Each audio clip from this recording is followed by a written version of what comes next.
All right, March 22nd, 2026. Been a little MIA trying to be a little bit more exact here and better quality. So spent some time, have put together a new presentation where I will walk through the plan. So first we have the executive summary, make this a little bigger.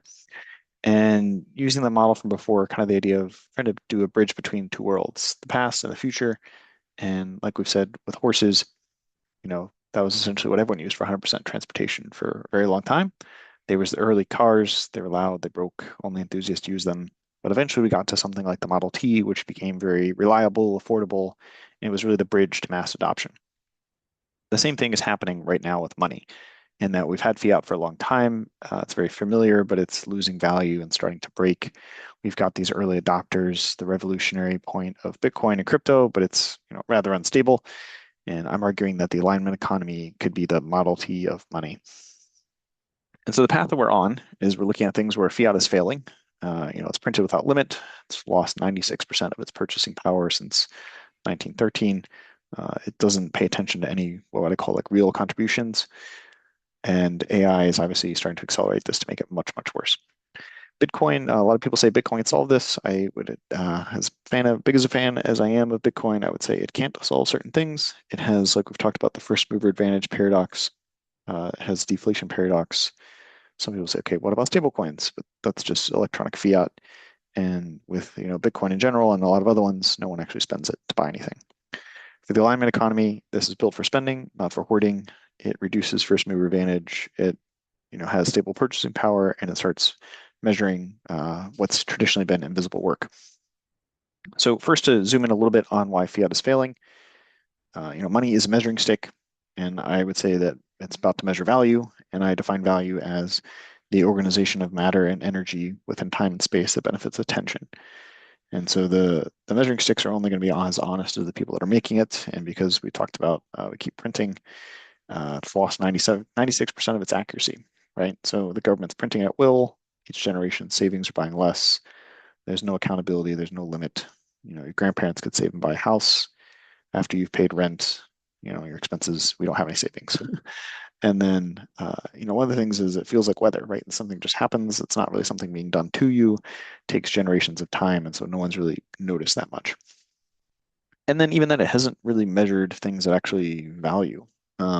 We can look at all the ads and every data point and fractions of cents of people looking at the screen, but we're not looking at and not compensating mothers raising children, caregivers with folks that are passing away, mentoring and guiding people, maintaining community gardens.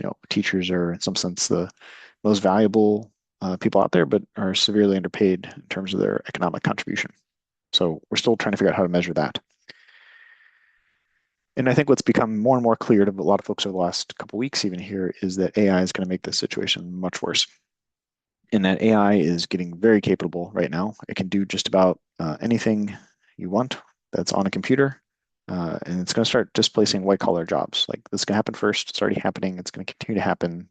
Like computer coders are not needed anymore. You can just type what you want and create it. But this will eventually move into blue collar as well. Like robots will get better. The plumber, the electrician aren't going to be safe forever.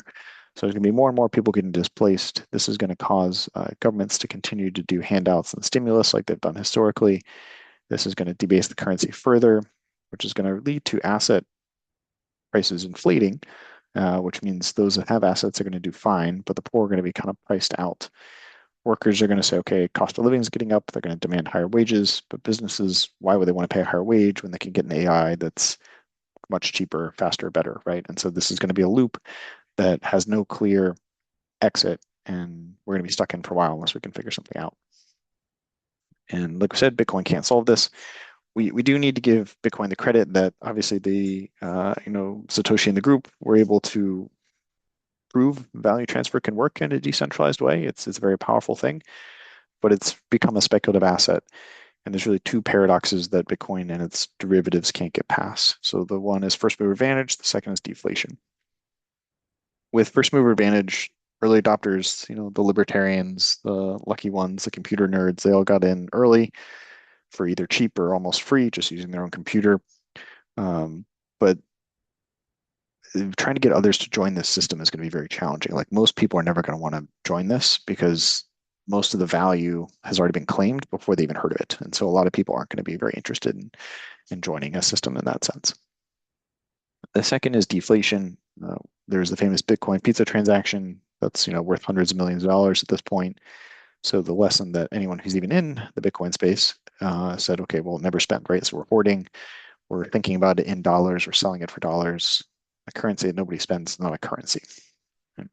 Some folks will say, okay, what about stable coins?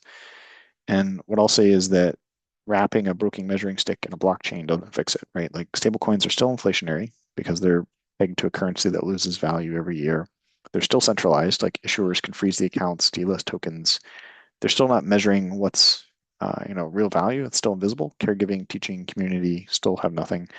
Really, all it is just faster plumbing for the same broken system. And so this will move. Like stablecoins are going to continue to grow and become a pretty big part of the economy. Like it'll rewrite Wall Street and banking, but it's not the answer we're fully looking for. So what I'll argue is that there's kind of five main design requirements we need when we're trying to come up with a system here. So the first is obviously it needs to be a blockchain on decentralized control. We need to figure out how to minimize first mover advantage. We need to figure out how to have stable purchasing power, reduce deflation or inflation. There needs to be some sort of incentive to transact, like not just hold it hoping the price goes up. And we need to figure out how we can maybe look at making visible some of the contributions that have historically not been visible yet are actually some of the most important that hold society together.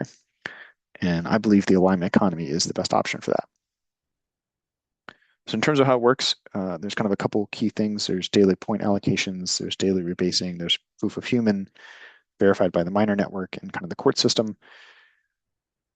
And I have another deck that goes into a lot more detail here, but for now, because this is kind of an introduction presentation, we'll go at a high level.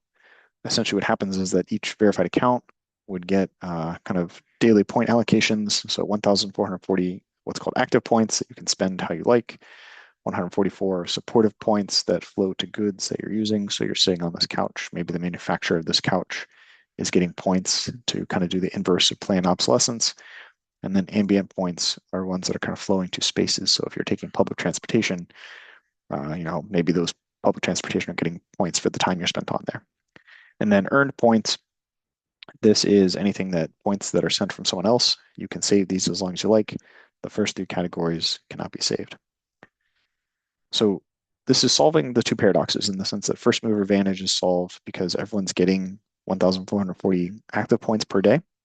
Whether you join on day one or J10,000, you're still going to wake up with the same kind of drop every day. Deflation is solved, and we'll, again, I can go into more detail in other presentations. This is solved through the rebasing multiple. And essentially what happens is that your number of points will go down every day by the whole system standard, but your percent relative to everyone else will stay the same. So if you had 1% of the points at the beginning of the day, after the rebase, you would still have 1% of the points.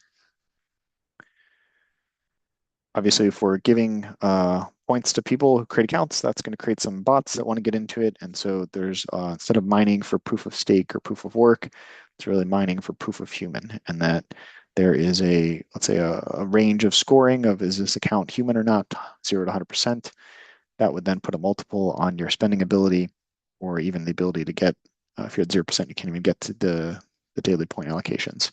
Miners are then, getting incentivized to keep the blockchain by a transaction fee, but then also be able to get a bounty of up to 20% for going and finding accounts that are not human and going through a jury and kind of court system to figure out, okay, is this actually a real human operating one account? The alignment economy, in my opinion, is something we have to be doing right now. This is becoming more and more urgent. I'm trying to dedicate more and more of my time to this, where it's going to solve the things that Bitcoin couldn't, right? We've got the first mover advantage taken care of. We're working on deflation as well. It has stable purchasing power through the rebasing. And this is going to help break the AI spiral that we talked about, like the doom loop of just people getting laid off, printing money, and keeping this going. But this window's closing, and we need to move fast. So looking for others, again, that are interested to help build this bridge. If you're willing to fund, I'll reach out. Also, same with if you're someone who wants to join the team, help build it. Maybe this isn't for you, but you've got someone in your network that is, please make the connection. So thank you so much for taking the time to listen, and we'll be in touch.